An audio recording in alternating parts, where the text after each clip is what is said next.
Why do you do it? You know exactly what you need to do to fix your life.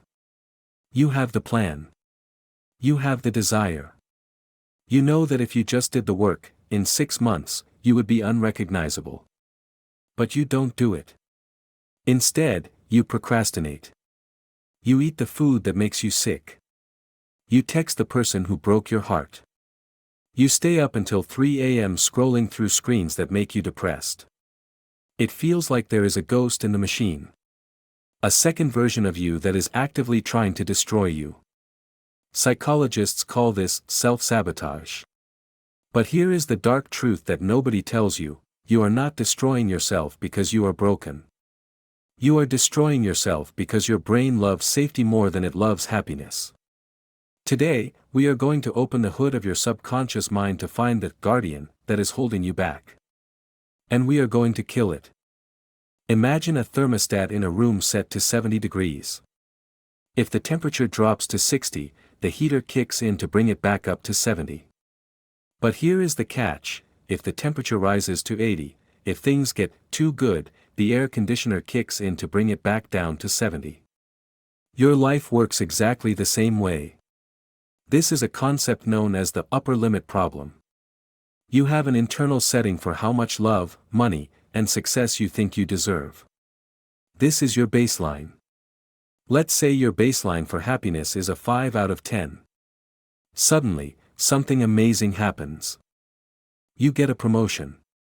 You meet a perfect partner. Your happiness spikes to a 9. Panic. Your subconscious mind does not see this as success.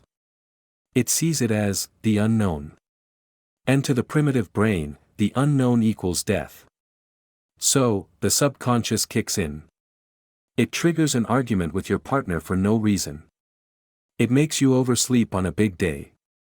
It makes you feel imposter syndrome. It is not trying to hurt you. It is trying to bring you back to your safety zone. Back to the comfortable misery of the 5 out of 10. You aren't failing because you are weak. You are failing because your internal thermostat is set too low. This brings us to the second mechanism: cognitive dissonance. Humans have a desperate need to remain consistent with their identity. If you believe you are a lazy person, and suddenly you start working hard for 3 days in a row, your brain enters a state of crisis. Your actions, working hard, are conflicting with your identity, lazy person. To solve this conflict, you have 2 choices. 1. Update your identity. This is incredibly hard. 2. Stop the action. This is incredibly easy. Most people choose option 2. They sabotage their work just to prove their own identity right. It sounds insane, but the brain prefers to be right rather than happy. You say you want to be a millionaire, but your subconscious identity says rich people are evil, or I am not good with numbers. As long as that identity exists, you will unconsciously burn every dollar you make just to stay true to who you think you are. Then there is the chemical warfare. Success is boring. Building a business takes years of quiet, boring work. Building a body takes months of boring, repetitive lifting. But self-sabotage? That is exciting. Skipping the gym to eat pizza gives you an instant dopamine hit. Procrastinating until the last minute and then rushing to finish creates an adrenaline rush. Your brain has become addicted to the chaos. You self-sabotage because peace feels suspicious to you. If you grew up in a chaotic environment, a calm life feels like waiting for the other shoe to drop. So, you create problems where there are none, just to feel normal. You create the storm because you don't know how to sail in calm waters. So, how do we break the cycle? You cannot fight the subconscious with willpower. Willpower is a battery, and it runs out. You have to use micro-shifts. Stop trying to change the temperature from 70 to 100 overnight. The system will crash. Instead, simply observe the resistance. The next time you are about to ruin a good moment, or skip a workout, just stop. Don't fight it. Just watch it.